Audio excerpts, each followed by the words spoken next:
I don't remember his name, but he was in Squid Game. Names. I really hope I'm not destroying anybody's name because I will feel so bad.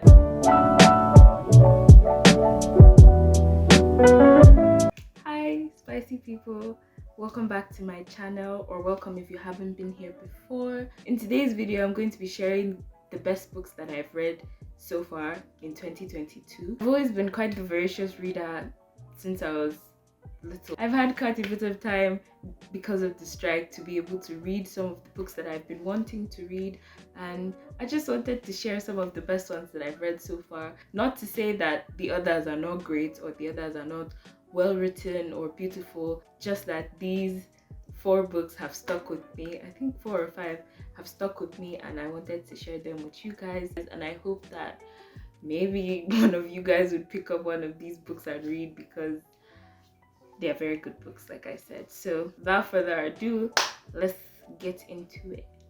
The first book I'm going to talk about is one of my absolute favorites, and that is Kim Ji-young, born 1982, by Cho Nam-ju. I hope I got the name right.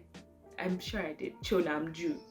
It's the first Korean book I'm reading, so it was written in Korean and then translated to English.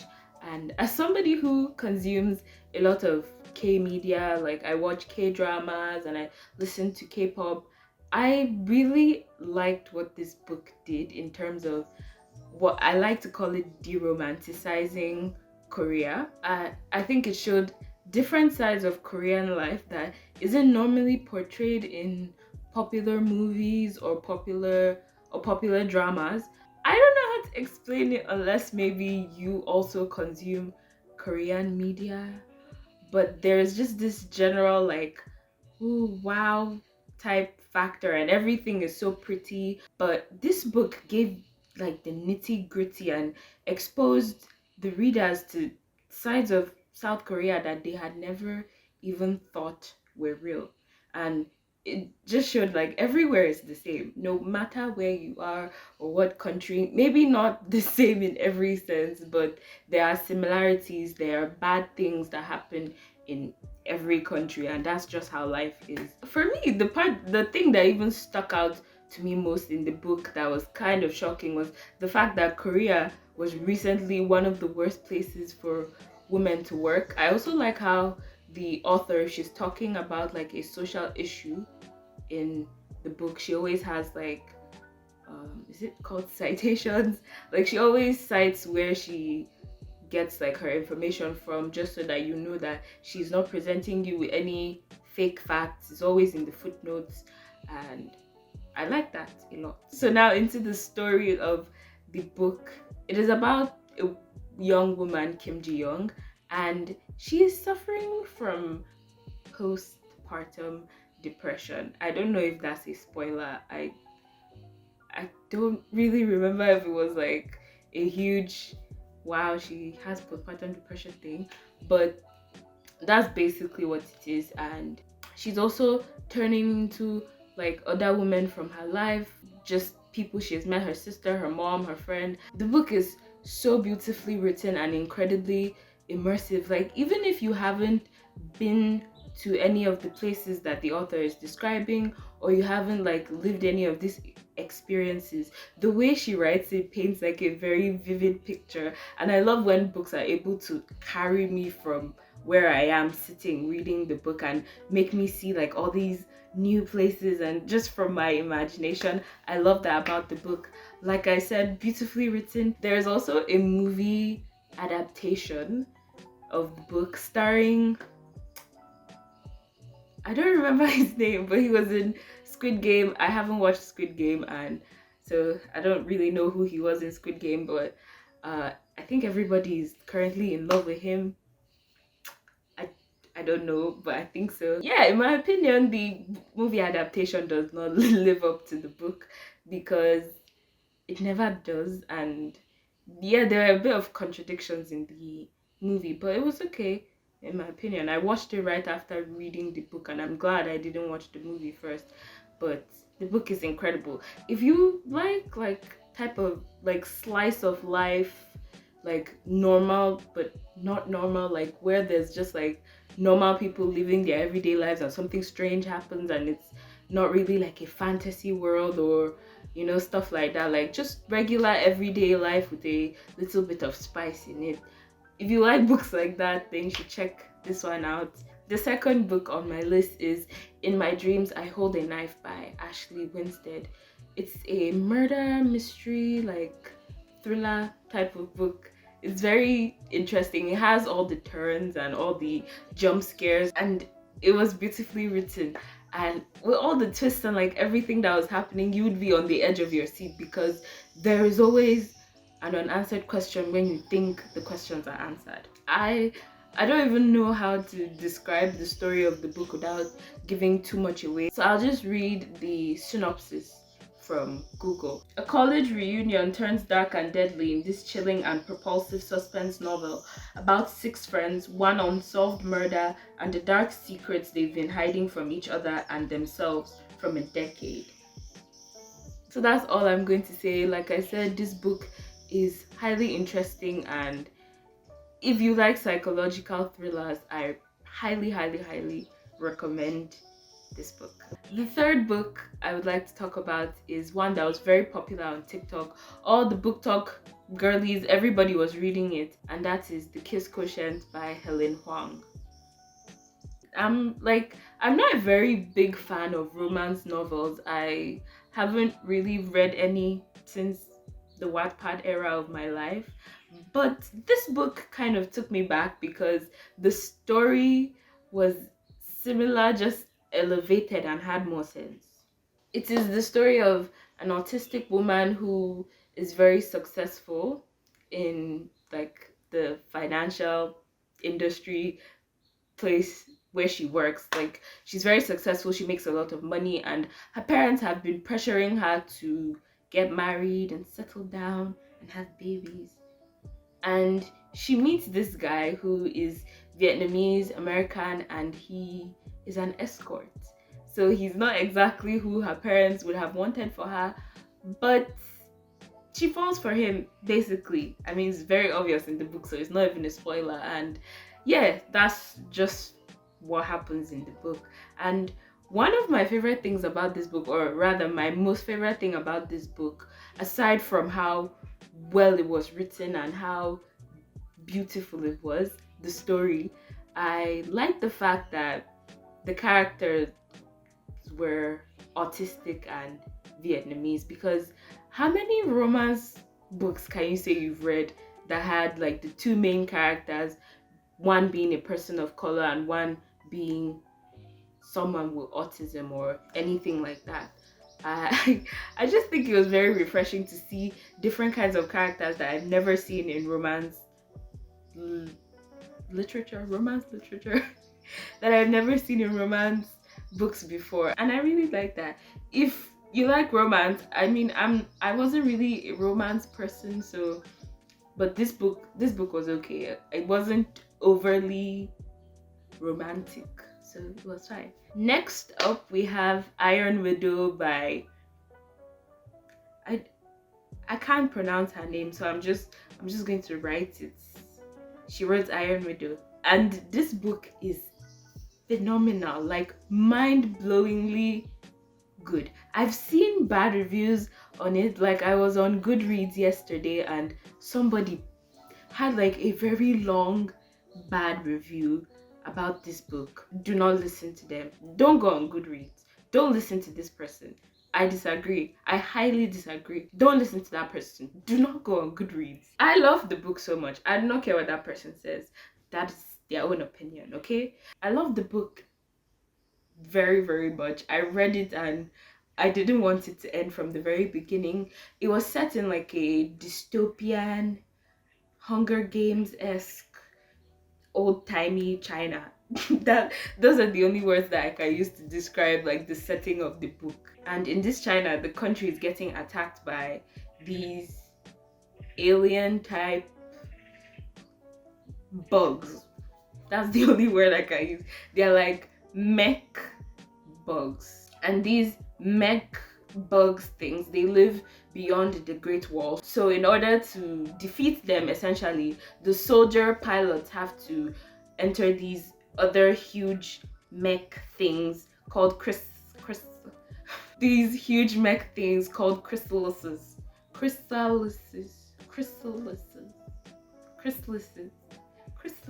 I've never tried to say the plural of chrysalis before, but they have the chrysalis things, and it has to be piloted by a male pilot and a female pilot. It's through a psychic link, and usually they pair mentally stronger men with women who are inferior in terms of mental strength, and it's always been like that. And usually a lot of the female pilots will only last like one battle. And so the main character, our protagonist, our protagonist, I cannot pronounce today. I cannot pronounce regular English words. I do not think I will be able to pronounce Chinese names, so I'll just be writing the names on the screen. Our protagonist is trying to get revenge from her on a pilot for killing her sister, and in the process it's discovered that her mental power is like crazy and is like wow and amazing, and so people are scared of her. She's called the Iron Widow because it's kind of like a weird marriage thing. If you read the book, you understand what I'm saying. It makes sense. And yeah, after it's discovered that she's very strong, there's just a series of happenings that if I say, it will be bad for people who want to read the book, so I'm just going to shut up. But I hope that what I've said, the little that I've said, would be able to grab your attention and maybe you would read the book. Like I said, whoever gave that review has no taste. It's a very good book, and aside from the story and the plot and everything being very captivating, one other thing that I liked about the book was how it teaches you about Chinese history low-key. Like, I didn't know that China had a female emperor who the protagonist is named after, and I also didn't know about like lotus feet and foot binding that girls in China had to undergo to be considered beautiful. And it's just things like that. I like when I learn things about real life from books, from works of fiction. It makes the reading of the book even more worthwhile because then I've gained like actual real world knowledge about something. And yeah, even if it's just a little, I still like that a lot. And you should check out the book if you're interested in ancient Chinese culture, or you're just entrenched really, or you're just interested in sci-fi books, because yeah, I would categorize this one as sci-fi, definitely. It kind of gives off the vibe of Children of Blood and Bone by Tomi Adeyemi. So if you like that book, you should also read Iron Widow. The sequel is coming out this year, I think. Heavenly Tyrant, I think is the name. I don't remember if it's 2022 or 2023, and I think the name is Heavenly Tyrant. So check out Iron Widow. So the last book on my list is The Gravity of Us by Phil Stamper, and I'll just read from the synopsis because I don't exactly know how to talk about this book very well, so I'll just read it out. As a successful social media journalist with 500,000 followers, 17-year-old Carl is used to sharing his life online. But when his pilot father is selected for a highly publicized NASA mission to Mars, Carl and his family relocate from Brooklyn to Houston and are thrust into a media circus. Amidst the chaos, Carl meets sensitive and mysterious Leon, another Astro kid, and finds himself falling head over heels fast.